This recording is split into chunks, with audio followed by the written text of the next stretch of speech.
Hi everyone, welcome back to my channel. ಇವತ್ತಿನ ವಿಡಿಯೋದಲ್ಲಿ ನಾನು ಬಾಳೆಹಣ್ಣನ್ನ ಬಳಸ್ಕೊಂಡು ಒಂದು ಸ್ವೀಟ್ ನ ಮಾಡೋದನ್ನ ನಿಮ್ಗೆ ತೋರಿಸ್ಕೊಳ್ತಾ ಇದ್ದೀನಿ. ಮನೆಯಲ್ಲೇ ಇರುವಂತಹ ಬಾಳೆಹಣ್ಣು ಮತ್ತೆ ಗೋಧಿ ಹಿಟ್ಟು ಮತ್ತೆ ಬೆಲ್ಲನ ಬಳಸ್ಕೊಂಡು ನಾನು ಈಸಿಯಾಗಿ ಈ ಒಂದು ಸ್ವೀಟ್ ನ ಹೇಗ್ ಮಾಡೋದು ಅಂತೇಳಿ ತಿಳಿಸ್ಕೊಡ್ತೀನಿ. ಹಾಗೆ ಈ ವಿಡಿಯೋ ನಿಮ್ಗೆ ಇಷ್ಟ ಆಗಿದ್ರೆ ಪ್ಲೀಸ್ ವಿಡಿಯೋಗೆ ಲೈಕ್ ಮಾಡಿ ಹಾಗೆ ಸಬ್ಸ್ಕ್ರೈಬ್ ಮಾಡ್ಕೊಂಡು ವಿಡಿಯೋನ ನೋಡಿ. ಮೊದ್ಲಿಗೆ ನಾನಿಲ್ಲಿ ಒಂದು 3 ಬಾಳೆಹಣ್ಣನ್ನ ನಾನಿಲ್ಲಿ ತಗೊಂಡಿದ್ದೀನಿ. ಸೊ ನಿಮ್ ಮನೆಯಲ್ಲಿ ಪಚ್ಚ ಬಾಳೆಹಣ್ಣು ಇದ್ರೆ ಇದನ್ನೇ ಯೂಸ್ ಮಾಡ್ಬೋದು. ಇಲ್ಲಾಂದ್ರೆ ಸಣ್ಣ ಬಾಳೆಹಣ್ಣು ಇದ್ರು ಕೂಡ ಆ ಬಾಳೆಹಣ್ಣನ್ನು ಯೂಸ್ ಮಾಡ್ಕೊಂಡು ಈ ಸ್ವೀಟ್ ನ ಮಾಡ್ಕೊಳ್ಬಹುದು. ನಾನಿಲ್ಲಿ 3 ಪಚ್ಚ ಬಾಳೆಹಣ್ಣ ತಗೊಂಡು ಸಿಪ್ಪೆ ತೆಗೆದು ಈ ರೀತಿ ಸಣ್ಣದಾಗಿ ಕಟ್ ಮಾಡಿ ಜಾರ್ಗೆ ಸೇರಿಸ್ಕೊಂಡಿದ್ದೀನಿ. ಹಾಗೆ ಇದಕ್ಕೆ ಅರ್ಧ ಕಪ್ ಆಗುವಷ್ಟು ನೀರ್ನ ಸೇರಿಸ್ಕೊಂಡು ಚೆನ್ನಾಗಿ ನುಣ್ಣಗೆ ರುಬ್ಕೊಳ್ಬೇಕು. ಇದನ್ನ ನೋಡಿ, ನಾನು ಈ ರೀತಿ ನುಣ್ಣಗೆ ರುಬ್ಕೊಂಡಿದ್ದೀನಿ. ಸೊ ಈ ಕನ್ಸಿಸ್ಟೆನ್ಸಿ ಇರುತ್ತೆ. ನೆಕ್ಸ್ಟ್ ಇದಕ್ಕೆ 1 ಬೌಲ್ ಆಗುವಷ್ಟು ಗೋಧಿ ಹಿಟ್ಟನ್ನ ನಾನಿಲ್ಲಿ ಸೇರಿಸ್ಕೊಳ್ತಾ ಇದ್ದೀನಿ. ಸೊ ಒಂದು ಬಟ್ಲನ್ನ ಇಟ್ಕೊಂಡು ಅದೇ ಬಟ್ಲಲ್ಲಿ ಅಳತೆ ಮಾಡ್ಕೊಳ್ಬೇಕಾಗತ್ತೆ. ಇವಾಗ ಅದೇ ಕಪ್ಪಲ್ಲಿ ಅರ್ಧ ಕಪ್ ಆಗುವಷ್ಟು ನೀರ್ನ ಸೇರಿಸ್ಕೊಂಡು ಈ ರೀತಿ ನುಣ್ಣಗೆ ರುಬ್ಕೊಂಡಿದ್ದೀನಿ. ಇವಾಗ ಇದು ಸ್ವಲ್ಪ ಗಟ್ಟಿಯಾಗಿದೆ, ಹಾಗಾಗಿ ಇದಕ್ಕೆ ಇನ್ನ ಒಂದು ಅರ್ಧ ಕಪ್ ಆಗುವಷ್ಟು ನೀರ್ನ ಸೇರಿಸ್ಕೊಂಡು ನುಣ್ಣಗೆ ರುಬ್ಕೊಳ್ತೀನಿ. ಈ ಬಾಳೆಹಣ್ಣು ಮತ್ತೆ ಗೋಧಿ ಹಿಟ್ಟನ್ನ ಎರಡನ್ನೂ ರುಬ್ಕೊಳ್ಳೋದಕ್ಕೆ ನಾನಿಲ್ಲಿ ಟೋಟಲ್ ಆಗಿ 1.5 ಕಪ್ ಆಗುವಷ್ಟು ನೀರ್ನ ನಾನಿಲ್ಲಿ ಸೇರಿಸ್ಕೊಂಡು ಈ ರೀತಿ ನುಣ್ಣಗೆ ರುಬ್ಕೊಂಡಿದ್ದೀನಿ. ಸೊ ಈ ರೀತಿ ಕನ್ಸಿಸ್ಟೆನ್ಸಿಲಿ ಇದ್ರೆ ಇದು ರೆಡಿ ಆಗುತ್ತೆ.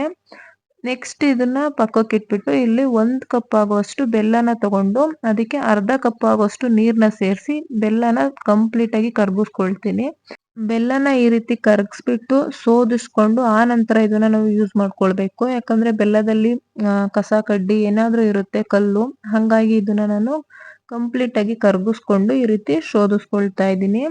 ಸೊ ಬೆಲ್ಲಕ್ಕೆ ನಾನಿಲ್ಲಿ 1 ಕಪ್ ಬೆಲ್ಲಗೆ ಅರ್ಧ ಕಪ್ ನೀರ್ನ ನಾನು ಸೇರಿಸ್ಕೊಂಡು ಈ ರೀತಿ ಕರ್ಗಿಸ್ಕೊಂಡು ಅದನ್ನ ಸೋದಿಸ್ಕೊಂಡು ಎತ್ತಿಟ್ಕೊಳ್ತಾ ಇದ್ದೀನಿ. ನೆಕ್ಸ್ಟ್ ಇಲ್ಲಿ ಒಂದು ಕಡಾಯಿ ಇಟ್ಕೊಂಡು ಅದಕ್ಕೆ ಗೋಧಿ ಹಿಟ್ಟು ಮತ್ತೆ ಬಾಳೆಹಣ್ಣಿಂದು ಮಿಶ್ರಣ ಏನಿತ್ತು ರುಬ್ಕೊಂಡಿದ್ದು ಅದನ್ನ ನಾನಿಲ್ಲಿ ಸೇರಿಸ್ಕೊಳ್ತಾ ಇದ್ದೀನಿ. ನೆನ್ಪಿಟ್ಕೊಳ್ಳಿ, ಇಲ್ಲಿ ನಾವು ಯಾವುದೇ ಕಾರಣಕ್ಕೂ ಸ್ಟವ್ನ ಆನ್ ಅಲ್ಲಿ ಇಡಬಾರ್ದು, ಆಫ್ ಅಲ್ಲಿ ಇಟ್ಕೊಂಡಿದ್ದೀನಿ.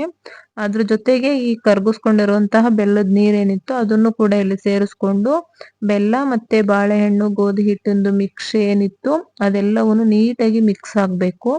ಆ ರೀತಿ ಇದನ್ನ ಚೆನ್ನಾಗಿ ಮಿಕ್ಸ್ ಮಾಡ್ಕೊಂಡಿದ ನಂತರನೇ ನಾವು ಸ್ಟವ್ನ ಆನ್ ಮಾಡ್ಕೊಳ್ಬೇಕಾಗತ್ತೆ.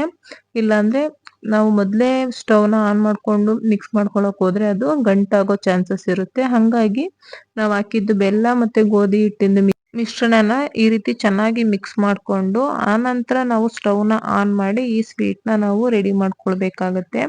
ಇವಾಗ ನಾನಿಲ್ಲಿ ಸ್ಟವ್ನ ಆನ್ ಮಾಡ್ಕೊಂಡು ಈ ರೀತಿ ಚೆನ್ನಾಗಿ ಮಿಕ್ಸ್ ಮಾಡ್ಕೊಳ್ತಾ ಇದ್ದೀನಿ.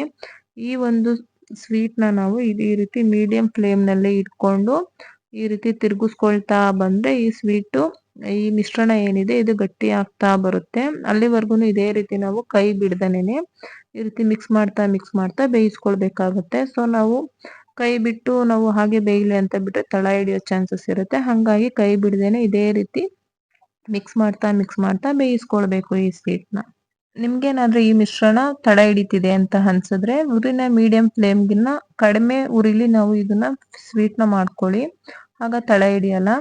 ಈ ರೀತಿ ಬೇಗ ಬೇಗ ಮಾಡ್ಕೊಂಡ್ರೆ ಸ್ವೀಟ್ ಗಟ್ಟಿ ಆಗ್ತಾ ಬರುತ್ತೆ. ಬೇಗ ಬೇಗ ತಿರುಗ್ತಾ ಮಾಡ್ಕೊಂಡ್ರೆ ಗಟ್ಟಿ ಆಗ್ತಾ ಬರುತ್ತೆ. ಈ ಕನ್ಸಿಸ್ಟೆನ್ಸಿಗೆ ಬಂದಾಗ ನಾನಿಲ್ಲಿ 2 ಸ್ಪೂನ್ ಆಗುವಷ್ಟು ತುಪ್ಪನ ನಾನಿಲ್ಲಿ ಬಳಸ್ಕೊಳ್ತಾ ಇದ್ದೀನಿ. ಸೊ ತುಪ್ಪ ಹಾಕಿದಾದ್ಮೇಲೂ ಇದೇ ರೀತಿ ಕಂಟಿನ್ಯೂಸ್ ಆಗಿ ನಾವು ತಿರುಗ್ತಾ ಈ ಸ್ವೀಟ್ ನ ನಾವು ಮೀಡಿಯಂ ಫ್ಲೇಮ್ ನಲ್ಲೇನೆ ಇಟ್ಕೊಂಡು ಬೇಯಿಸ್ಕೊಳ್ಬೇಕು.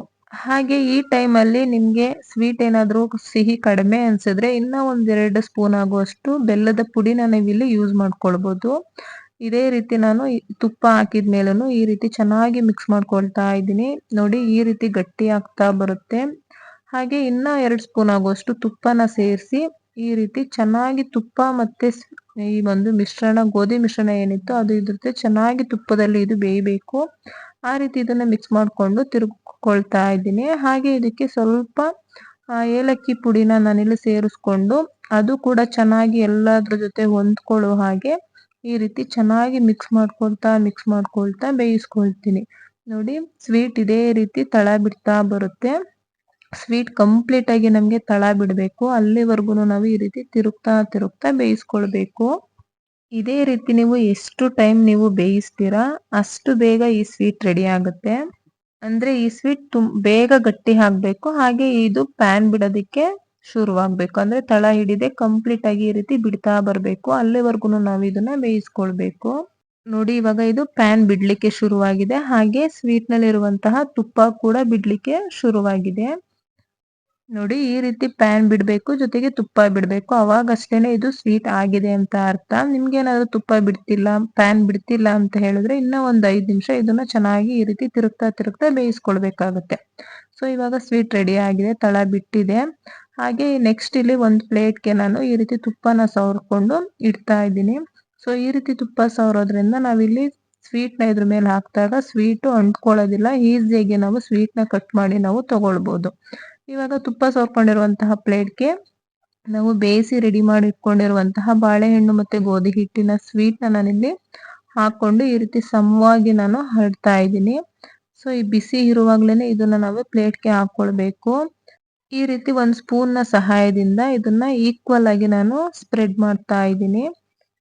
ನಂತರ ಇದ್ರ ಮೇಲ್ಗಡೆ ನಾನು ಸಣ್ಣದಾಗಿ ಕಟ್ ಮಾಡ್ಕೊಂಡಿರುವಂತಹ ಗೋಡಂಬಿ ಅಥವಾ ಬಾದಾಮಿ ಪೀಸ್ ನ ನಾನಿಲ್ಲಿ ಸೇರಿಸ್ಕೊಳ್ತಾ ಇದ್ದೀನಿ.